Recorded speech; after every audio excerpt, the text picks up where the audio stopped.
Hi, let's take off this as we navigate this neighborhood here of the white folks mostly. Right, my name is Archie Olani Ntombela Kamkulu Dennis Kwala. Archie, you should know, it comes from the word Archibald. I love it because my mother gave it to me. My mother loved it in the late 60s, and she said she's gonna name her son Archibald after somebody that was named Archibald, and she just liked not the person but the name. She just liked it, and so I don't care whether it's white, it's English, or what. It's my name. I love it because my mother gave it to me. And my African name is Olani. And my surname is Ntombela. Olani, it means it's a plea that is asking people to forgive. It says, please forgive. Olani. And if it's one person, it's Ola. Please forgive still. But in Zulu, Ola. Right. And Ntombela, it just happened to be my great-grandfather's name. I was born by the family which goes for the surname Ntombela. It has no explanation what it means. It's just a person's name who used to live in the olden days, and the family took after his name. But I was brought up by my grandfather. Grandfather in English is Mkulu. Mkulu. And his name was Dennis. Surname Kwala. That's why when I say ka, I mean off. So I am Archie Olani Ntombela. Ka, off. Mkulu Dennis Kwala. Archie Olani Ntombela Kamkulu Dennis Kwala. I was brought up by my grandfather. My father did nothing for me. I was happy to know who is he, and I came to his family, who loved me so much from the young age. And up to now, they still love me, especially his mother, my grandmother. But I am a Kwala, as brought up by my grandfather, who welcomed me as a sibling in his home and brought me up. Right, now, to my fellow Africans, the Americans, mostly, this is to you. And yes, to any African person, a black person, overseas, England, Britain, wherever. But this takes after my brother who was murdered, George Floyd, a brother that I never knew, whom I only knew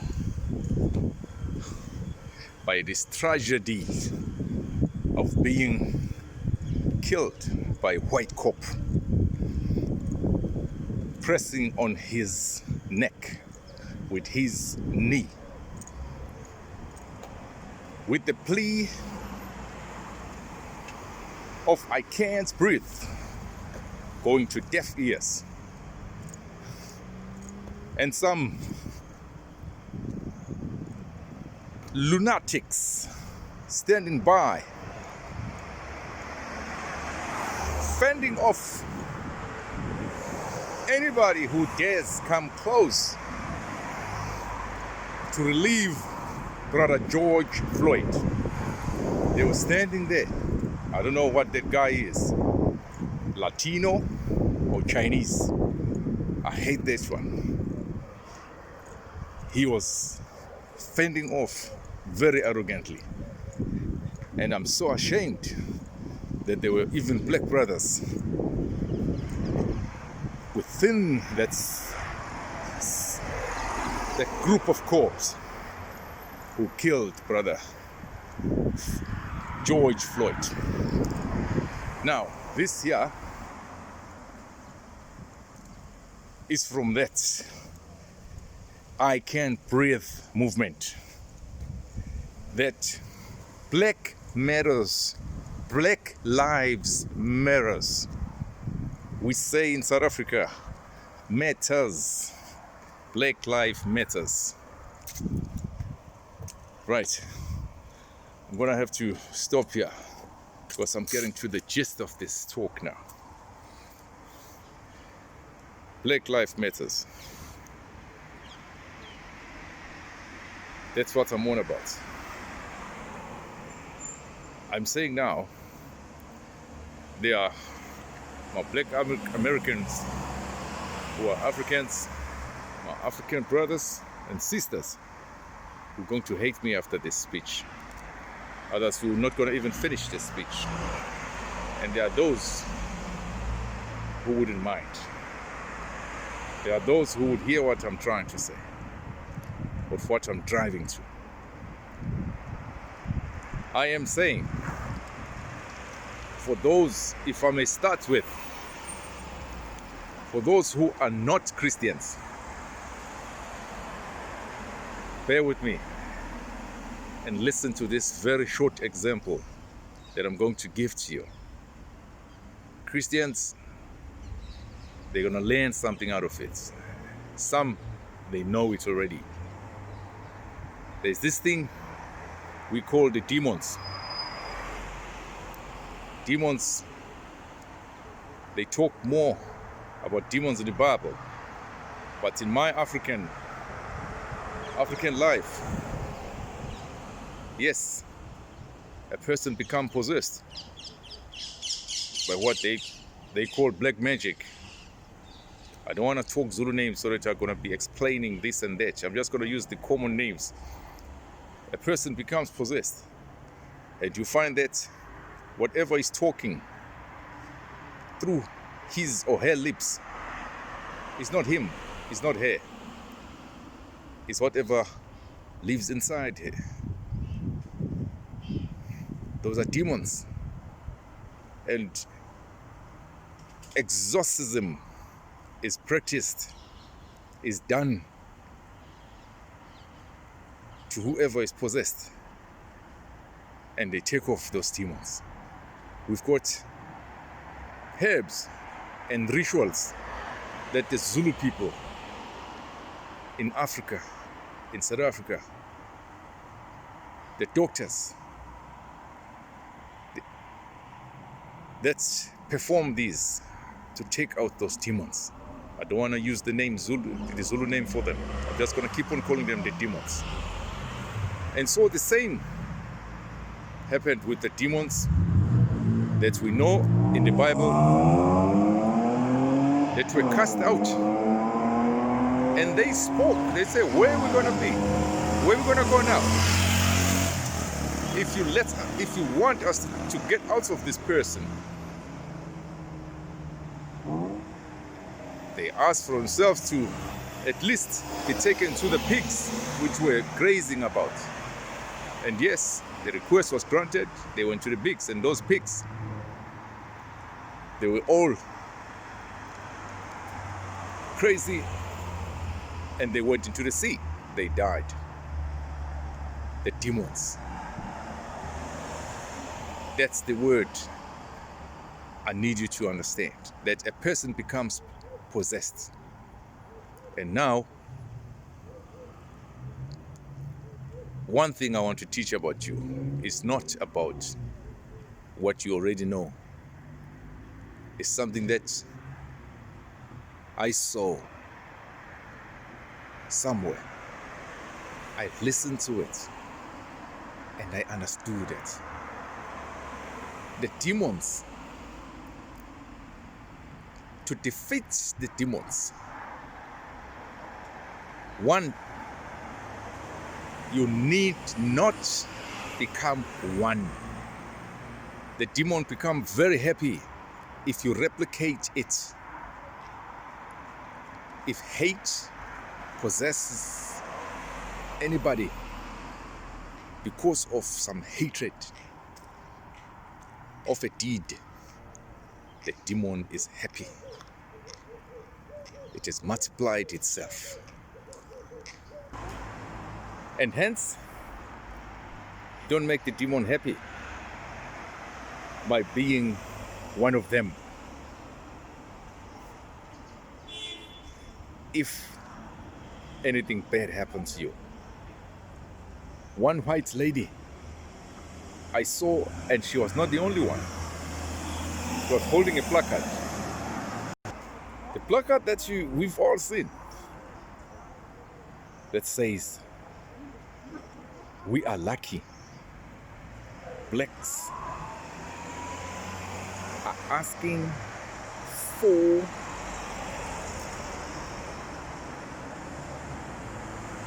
justice. They're not asking for revenge." Now, my brothers and sisters have been very good. They've been too good in America, in Britain, and anywhere else. They were just marching in peace and demanding justice. They did not turn around and killed, just like my brother George was killed. So, one up. You did well against the demon. That's what needs to be done to deal with the demon. Is not to make it happy and replicate it and do as it does. Secondly, the demon needs to be met with love. It confuses it. I'm not saying be ignorant of what bad is happening to you, but one day you will understand when I say confuse the devil with love. Whilst you pursuing justice, whilst you teaching the demon a lesson, do it with love, not hate. It get confused. Okay, that's all I wanted to say about the demon. Let's close the chapter. Now, where am I going with this? I am saying now, I've seen thousands, hundreds and hundreds of white fellows marching with the black fellows for justice, carrying banners, Black Lives Matters. And you've seen the English League, the clubs, they do a knee-jerk honor in honor of George Floyd. And they got a writing which spells out very clear what they are on about, which side are they on, whether they're black or white. Black Lives Matters. It was a shame to have a counter, an aeroplane moving above the ground in the sky, written White Lives Matters. They had no idea what they were doing. They don't have an idea what the whole movement is about. What is the cry of Black Lives Matters?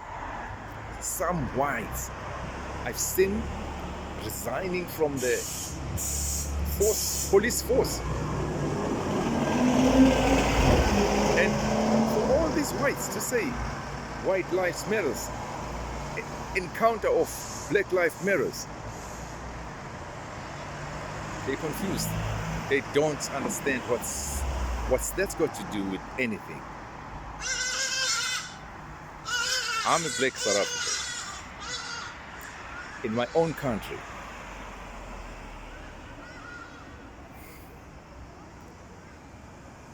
For decades, for years and years and years, multiplying centuries from when they came here, 1652. Black life didn't matter to them. In my own country, can you imagine? My life never mattered by the foreigners, the whites. I can imagine from what I've been reading from since I was young about slavery, that it was also horrible in a strange land where you know no family of yours, you know no siblings. You are lucky to have been captured or bought together with one of your family members, and you have a brother, but many did not know their families, and they were made slaves. And in a strange land, when they tried to make their lives matter, they were trampled. They were treated, they were killed in a unfair manner, and they were killed, they were done all sort of things. Their lives didn't matter for so long. And for a white man to fly a flag and say white lives matters, he has no idea. He has no idea. But now, there's white people marching with black people, and they are ashamed. They are angered about what's happening. They are shouting out loud, please stop this, fellow white people. Black lives matter. Now, I am recording this video exactly for that now. That we embrace. I'm pleading. Let us embrace the white brothers and sisters who have seen the light, who have truly seen the light, who are with us in the movement of correcting all this, of making our lives matter as black people. Let us embrace them. How? This is how. I'm saying, first, let's reverse. I spoke about the demons. I say, let's confuse these confused whites who come and say white life matters just because we said black life matters. Let's confuse them. Let's not talk to them directly. Let's just talk out there and say white life matters. And so is black lives. Hence my slogan. The prelude is white life matters. Black lives matters too. Black lives also matters.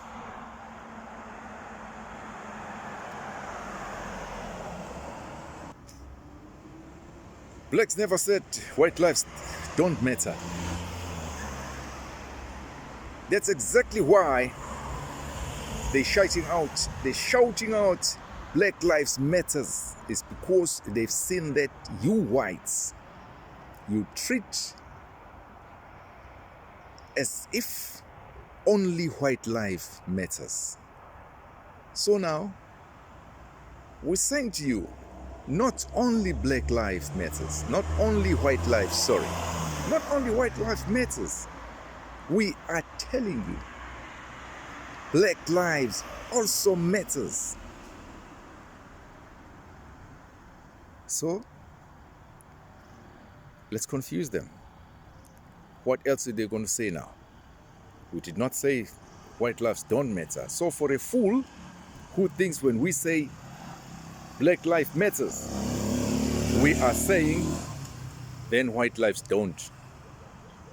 We're going to confuse that fool and say black lives also matters. We're not going to say anything about whites, because that will be talking to them, replying. We're not talking to them who say white lives matters. We're not talking to them. That one does not need to be entertained. But we're saying to the world, black lives also matters.